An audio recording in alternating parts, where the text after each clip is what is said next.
Hello and welcome to the Mummy Movie Podcast, where in this episode we are looking at The Tomb from 1986. Layout-wise, it's going to be the same as usual, so we'll start with a little background information on the film, then there'll be a section on the historical accuracy, and finally I shall review the film. Right, let's get started. You are a well-regarded doctor of Egyptology who has dug extensively in Egypt, and now lectures at the university. However, you have a dark secret as you deal in illegal antiquities. One day, you buy an amulet from a well-known tomb robber, John Banning. However, little do you know that on stealing it, he has awoken an ancient evil. Little do you realise that the blood-drinking queen, Nephratis, has awoken from the tomb.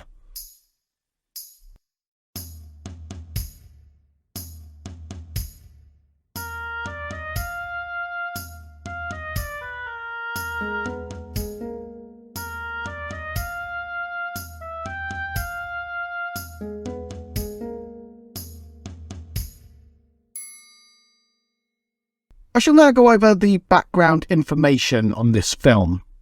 To start with, as some people may have already noticed, names like John Banning, and there's also another person called Antotep, are names that are inspired by the Universal Mummy movies from the 1940s. It's worth noting that the script was written in just 10 days, and in total the filming took only 13 days as well. So this film was put together very quickly.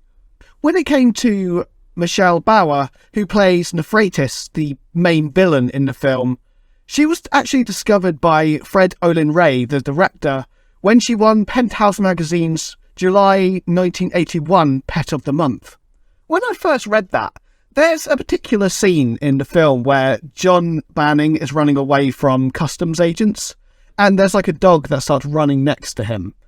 I actually thought that Penthouse may have been like a dog magazine or something, and Michelle Bauer may have been the name of the dog. But later on, well, after doing a bit of research, I quickly realised apparently I'm quite innocent. Yeah, no, it's like an adult magazine. The film sold 30,000 units, which made it the biggest selling direct-to-video film up until that point. Of course, this was before Disney flooded the direct-to-video market. I mean, you only have to go to 1994 and then you've got Aladdin 2. I think that made about $15 million or something ridiculous like that. And that was a dreadful film. Definitely have nothing on Aladdin 3, where they actually got Robin Williams back. Finally, the budget for this film was $185,000, which comes to almost $500,000 after inflation. So we are talking about a very cheaply made film here.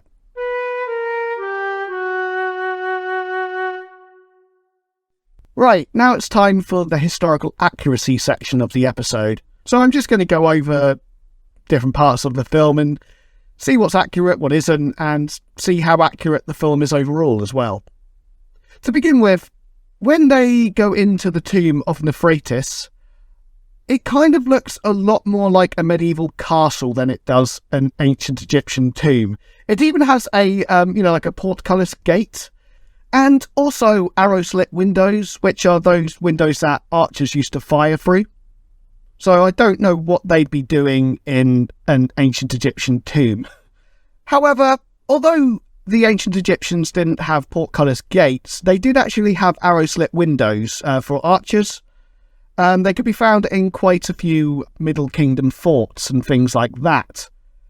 But you wouldn't find them in a tomb. In the tomb, they do actually have a statue of Bastet. She's in cat form, and Joseph, John Banning's guide, actually correctly identifies her and says that she is the goddess of Bubastis.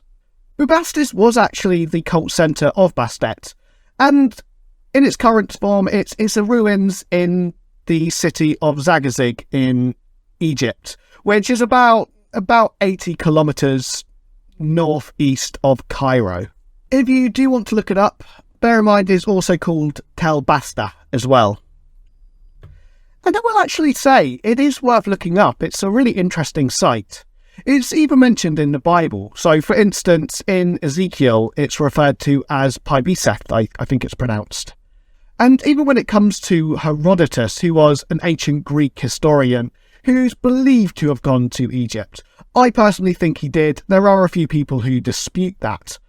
He talks about Bubastis, and he says the temple of Bastet there was actually on an island surrounded by a sacred lake known as an El-Raouf.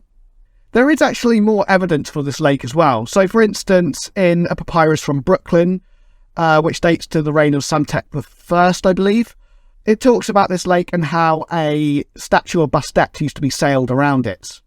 And in fact, El-Raoufs are quite commonly found around the temples of lioness-headed goddesses. So, for instance, you also find them around the temples for Mut as well. And it needs to be remembered that although Bastet is most well known for being a cat-headed goddess, before 1000 BCE she was more commonly depicted with a lioness head. Until recently, there hasn't actually been a lot of evidence for this river. I mean, like physical evidence. However, by using geoelectrical measurements and geomorphological investigations, otherwise known as drilling down into the ground and analysing the sediments found, it was actually discovered that there was increased water around the temple. Anyway, back to the film. I find it a little confusing why Nephratis's coffin is standing upright. I've seen this in a few films, and I always assume it's probably just because it's more dramatic when the door opens and she steps out of it. But realistically, you wouldn't find a ancient Egyptian coffin standing upright like that. When they see Nephratis's coffin, Yosef, the guide, starts talking about how there's a legend of the daughter of Ptolemy the Great, and how she was basically sort of known for sucking the blood out of people, and she was so purely evil that she was buried alive. Firstly, Ptolemy the Great was a real pharaoh in Egypt. He was the second Greek pharaoh after Alexander the Great, and the first Greek pharaoh of the Ptolemaic period. He ruled from about 305 BCE to about 282 BCE. So quite late in the grander scheme of things when it comes to ancient Egypt. However, although he did have quite a few children, none of them were called Nephratis. She's a made-up character. And the idea of her sucking blood from her victims and being buried alive, again, that's purely fiction. That kind of thing just didn't happen.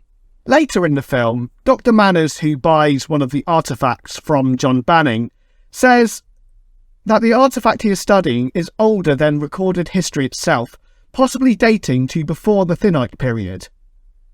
The thing he is looking at is clearly just a cheap prop scarab beetle, but the Thinite period is actually a real time period, and it's also referred to as the early dynastic period. So what he is saying here does make sense. However, ironically, the artefact he's looking at does have hieroglyphs on it, so it's not before recorded history itself. Further, he then goes on to decipher some of those hieroglyphs and finds the name Nephratis on it. The film's already talked about how Nephratis was the daughter of Ptolemy the Great, so he definitely wasn't ruling before recorded history. There's a little bit of incontinuity here, let's put it that way. Quite a few thousand years worth of incontinuity, in fact. To end this section, I'll just raise one more point. There's a part where one of the characters, Dr. Stewart, claims that the Egyptians used to remove the heart after death and replace it with a live scarab beetle for luck. No, just no, to be honest. Firstly, the heart was left in the body after death because the deceased needed it to get to the afterlife. For instance, they needed it during the weighing of the heart ceremony, where the heart was weighed against the feather of Ma'at to see if it was heavy with essentially sin or not.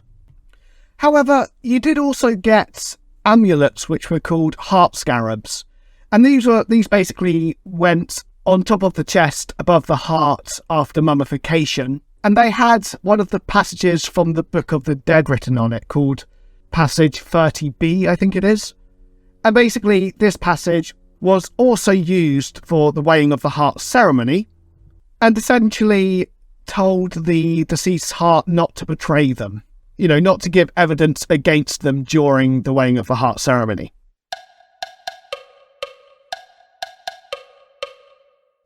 In this final section of the episode, I'm just going to review the film and say whether I like it or not, essentially.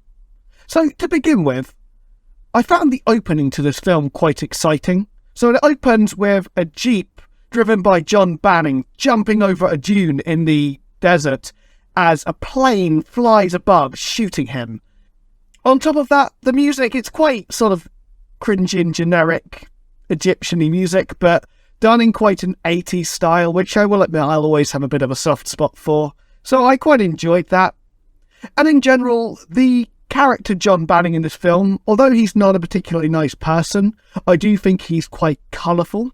He's basically a smart-talking tomb robber, admittedly with quite a bad script, which makes him sound more dumb than smart-talking, but you can tell that's what they were going for.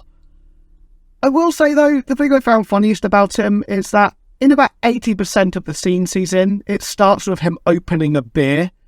I don't know why, I just find that quite funny, especially considering you never ever see him finish a beer.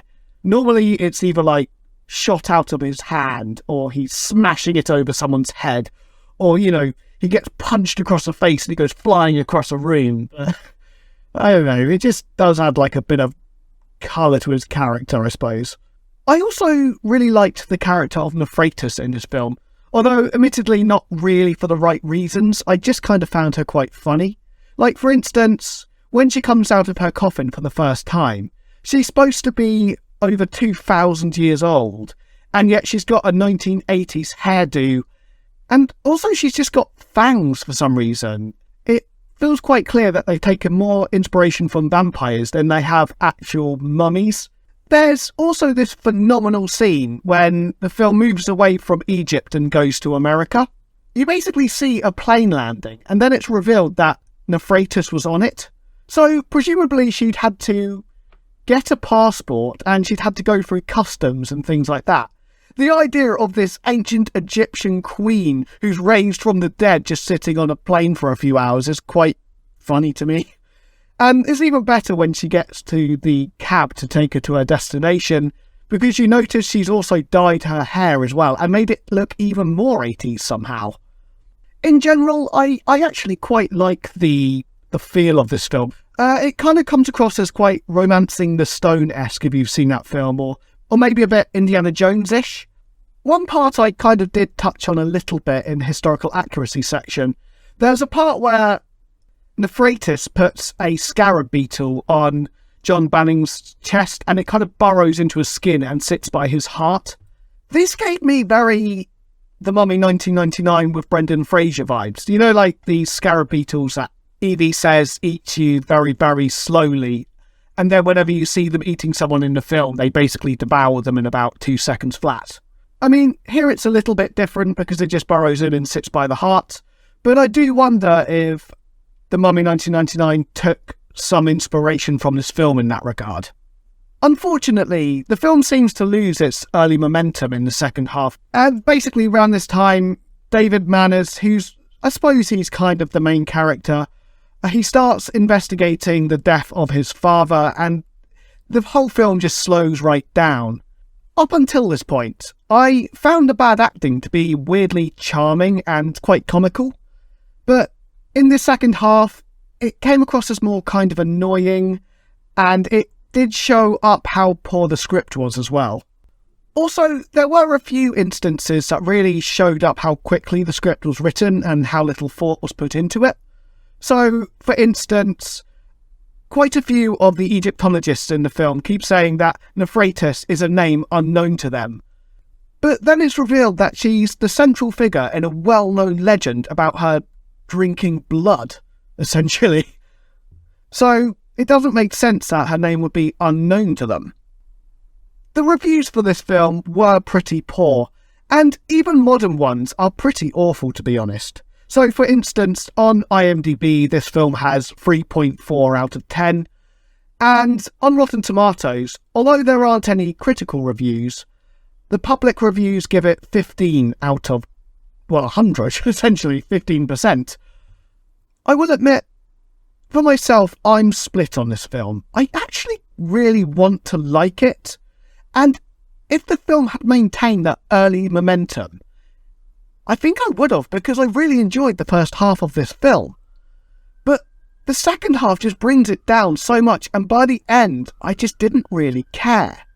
For those of you that have seen King Solomon's Mines from 1985, this film reminds me a bit of that, in that, stylistically, I think the film looks quite good. King Solomon's Mines reminded me a lot of Indiana Jones. This film weirdly reminds me a lot of Romancing the Stone. But as you carry on watching, you realise it's all just kind of on the surface, and there isn't really much to the film underneath. So, for instance, outside of John Banning and Nephratis, all of the characters are quite bland. When you look at the plots, it doesn't really make sense. And honestly, I don't even feel the film is good bad for the most part. It is in that first half, but overall it isn't. So, overall, I'm going to give this film a 4 out of 10, but I am sort of sad about that because I did want to like this film.